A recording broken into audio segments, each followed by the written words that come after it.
Like, get the hell away from me then, because clearly the darkness in you is so triggered by my light. Now you're starting to trigger me to swear at you because you're annoying me by telling me I'm fake, I'm being fake nice, I'm being fake kind, when you don't know nothing about me and you're actually a nasty, weirdo, cruel person. But you're telling me you're projecting, basically you're projecting onto me what you know you are: cruel, sadistic, nasty, going out your way to hurt others. You are projecting what you are onto me by telling me I'm all the things that you know you are, even though you see that I have done nothing wrong and I'm a nice person, and you can sense my light, you can sense I'm a good, decent person, and it sickens you and upsets you because you wish you were a good person, but you know you're not. And instead of changing, you know you can't or you won't. You know what I mean? So then it turns into, so their hate turns into jealousy, and then they start doing a smear campaign about you or being dumb, and trying to turn the whole workplace against you for no reason other than they're jealous of you, jealous of your light, jealous of the fact that you're happy in your own skin, upset at the fact that you don't take any shit off them and you call them out on their bullshit every time. It is so sad. But yeah, so that's a lesson I have to learn to cope with the fact that I'm always going to be a catalyst for change. uh and it's like a tornado, like without meaning to, I'll come in and just my presence alone is like a tornado, just shaking everything up and throwing everything around, and nothing will be the same after, even though I'm not going out of my way to change anything. But it's like I don't even know that that's going to happen before I get there. It's crazy. But yeah, there have been at least two or three lessons that I have learned and passed, and it's been told to me that yes, you passed those tests, well done. You're getting through, you're evolving, you're ticking off all the things you came here to do. And it's like, whoa, that's great news, because you're given amnesia when you come down here, so you don't even know the life plan and all the arrangements you made back home in the spirit world about why you came down here and what you came down here to relearn or pass the test on.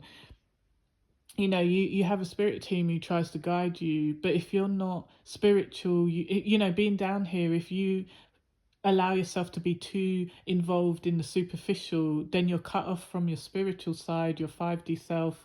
You're in an it's like your intuition. People think your intuition is just you sometimes thinking, oh, is that right or is that wrong? No, sometimes those feelings you get of, I really shouldn't be here, or I really shouldn't do this, or this is wrong, or why am I doing this, or like how in the cartoon people have the angel and the devil on their shoulder, but really sometimes it's your spirit team trying to talk to you through your intuition. Say it might give you a sick feeling in your stomach when you're around someone who means you harm, and it's because it's trying to warn you this person means you harm. So whenever you see that person's name even written down, you'll feel a bit sick, like butterflies in your stomach, but more of a nausea feeling. And if you're very sensitive like me, who your gifts are a bit more powerful or heightened, and you're aware of your gifts and you're not frightened of your gifts, your psychic gifts, then you'll be more open to the messages. But if you're under the influence of alcohol or drugs, or you're just too stubborn to listen, or you go along with this worldview that certain things don't exist, or you're an atheist, you don't believe in anything, then you're not going to see the messages or hear the messages or understand that what is being sent to help you. Like, for instance, people will pray for help, and then God will send the help through another person. So someone might say, I've been treated so badly by my ex-wife, my ex-girlfriend, any woman I've come across. I hate women now. They're all bastards. I hate them. Then they'll pray and say, why can't I find a woman who's trustworthy, kind, has my back, will protect me, fight with me against the world? Why can't I find that? God, please bring that to me, right? Even if you just want that as a friend, just someone to talk to, so then God will bring someone to you, even if that person is through the internet, just someone who can support you emotionally, give you encouragement, keep your spirits up, tell you to keep going, help you, encourage you, whatever, advise you, you know But then when the person comes to you, you treat them like shit. You talk down to them. You push them away. Then you blame. Then when they walk away and say, "Okay, you pushed me away far too many times. I'm gonna turn my back now. I want to be there for you, but I got the message. This is what you asked for, right? You want me to turn my back? Okay, now I am gonna turn my back. If you don't like it, blame yourself. And that's a sad thing when people pray for help. What good is praying for the help if you reject the help when it comes to you? If you're praying and expecting God to come down in a big white robe and pick you up in his arms, that's not the way it's going to go. You have to recognize that it could be through other means, other people, that God is working through them, angels, working through them to help you, to have that comfort and that extra support. Like, you have to recognize that. It should be obvious, but it's not obvious to many people, sadly. And that's why they end up still in pain. But then they're causing their own pain because they're rejecting God's help in the person he sent you. He found he looked down and said, right, there's an earth angel. She's a light worker. She's a good soul. She's an earth angel. She's an empath. I'm going to make sure she crosses his path, or I'm going to make sure she's in the same chat room, or I'm going to make sure they end up speaking. And then that person who prayed for that very same thing turns around and ruins it, turns around and sabotages it, and then blames you for not allowing them to bully you or abuse you or make you try. And I say try because no one can make me feel like shit anymore. I am so strong after all the stress I've been through, all the pain and the trauma. If I let you get away with something, it's because I let you get away with it because I felt sorry for your situation and I didn't want to, be nasty and come down on you and cuss you out and make you feel like crap because I knew you're going through something. But make no mistake, you don't get away with nothing with me, because at the end of the day, when I get sick of giving you chance after chance, when I turn my back, you're going to feel it. And you're going to hate yourself for messing up that good thing that I used to give you, that kindness, that care, that loyalty, that friendship. You're going to hate yourself, not me.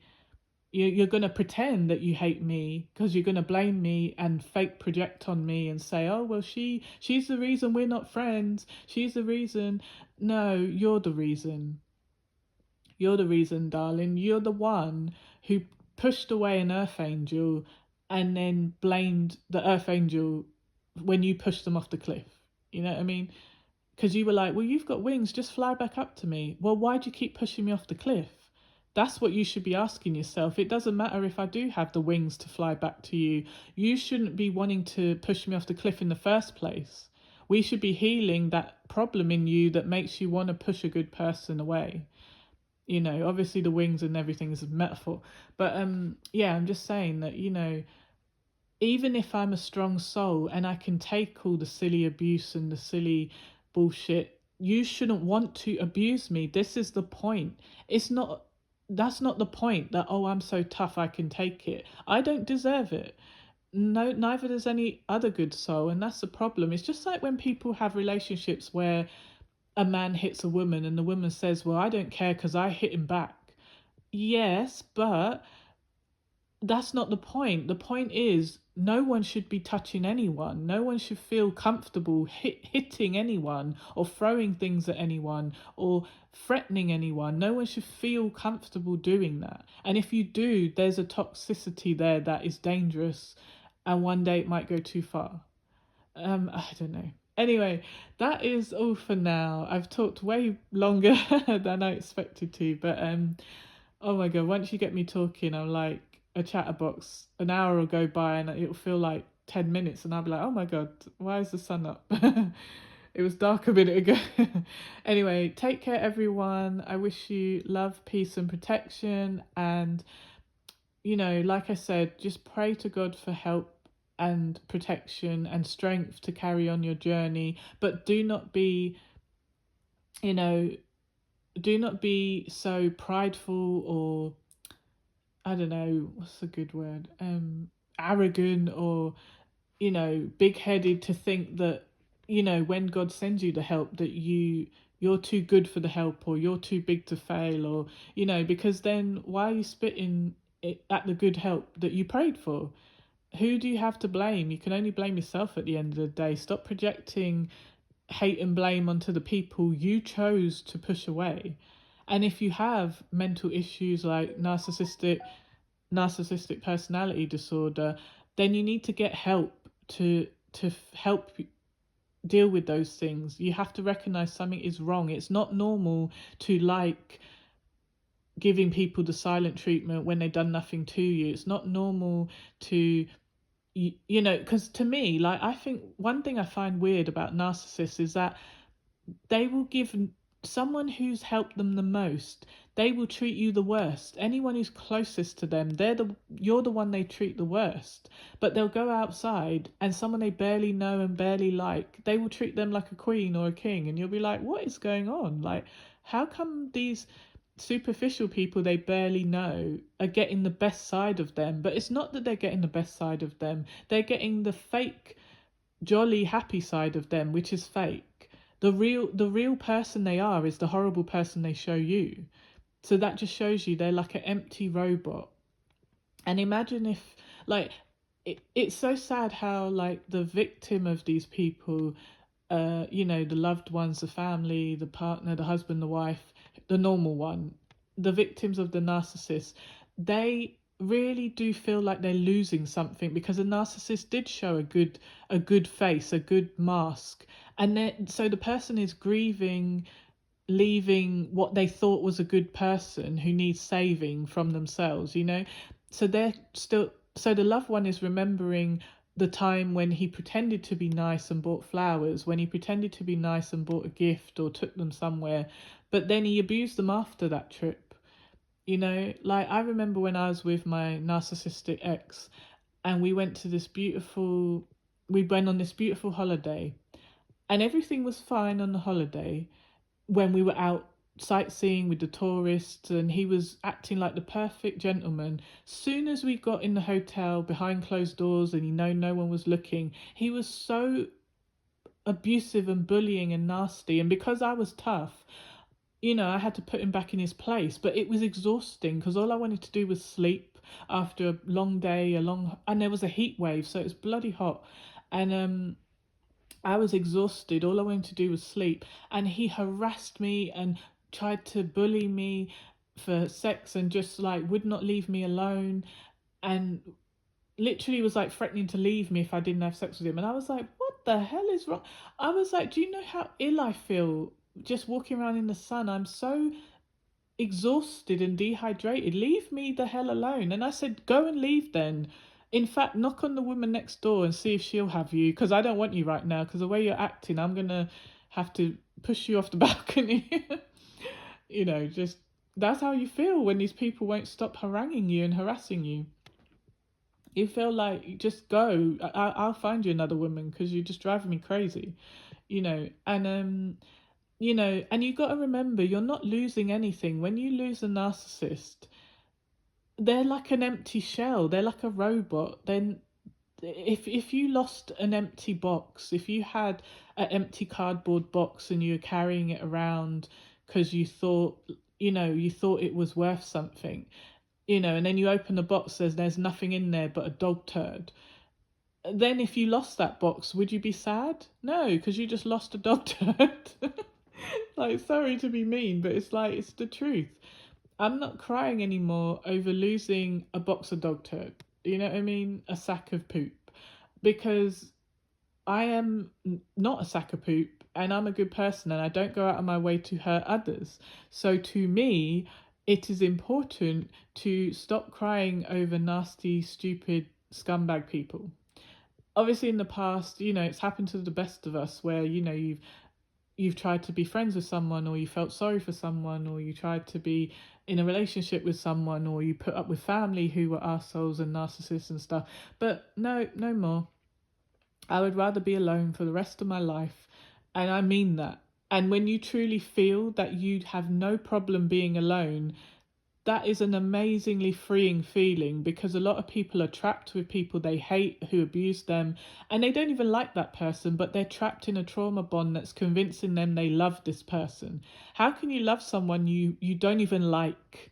You know what I mean? Oh, I love you, but I don't even like you. You know, your personality is shit.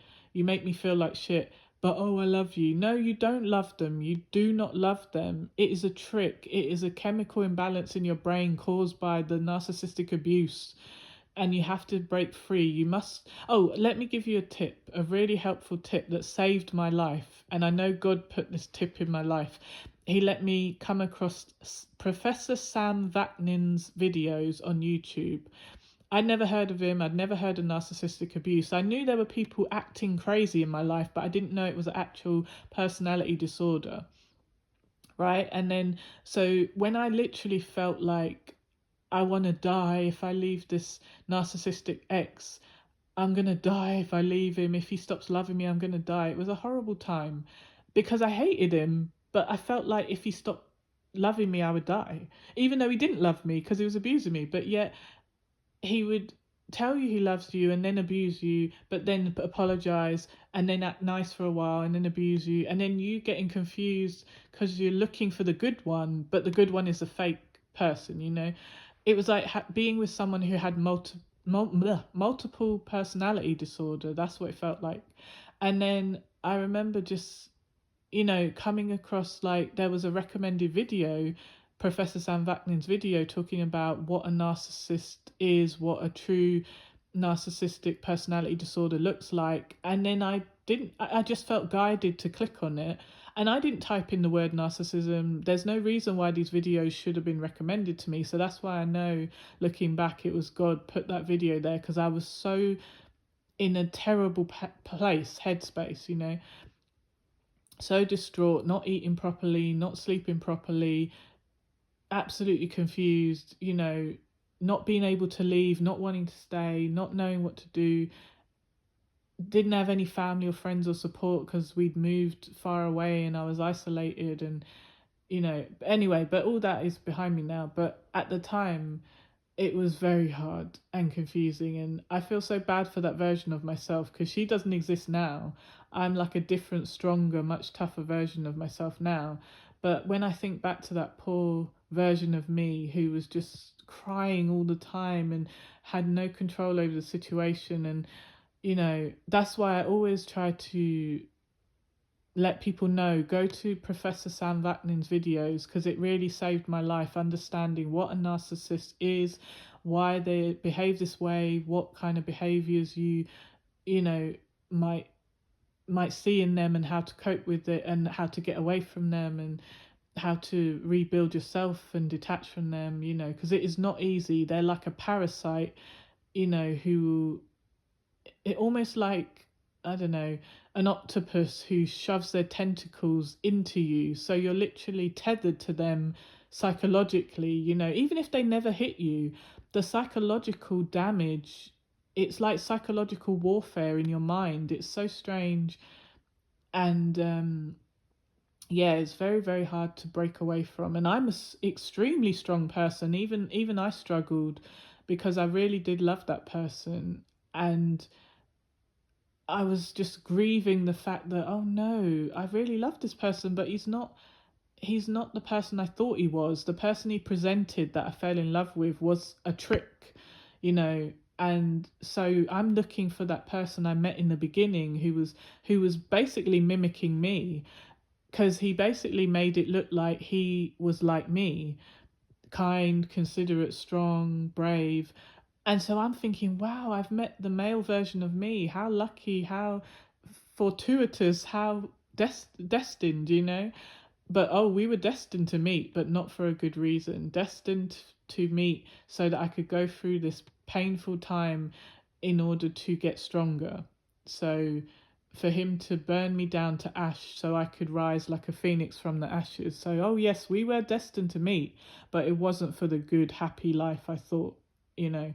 And I still sometimes grieve that, you know, even though I know that it was a test, and, you know, but it's painful when you really love someone and you thought they loved you, and then to find out it was all a trick. They're laughing at your pain. They enjoyed causing you pain, and ugh, I would never go back to that person now. Ugh. And that person still wants to be around you, not because they love you, but because they want to get close to you again so they can hurt you. It's so sick. But anyway, like I said, take care everyone, and I'm wishing you peace and protection, love and light. Bye for now.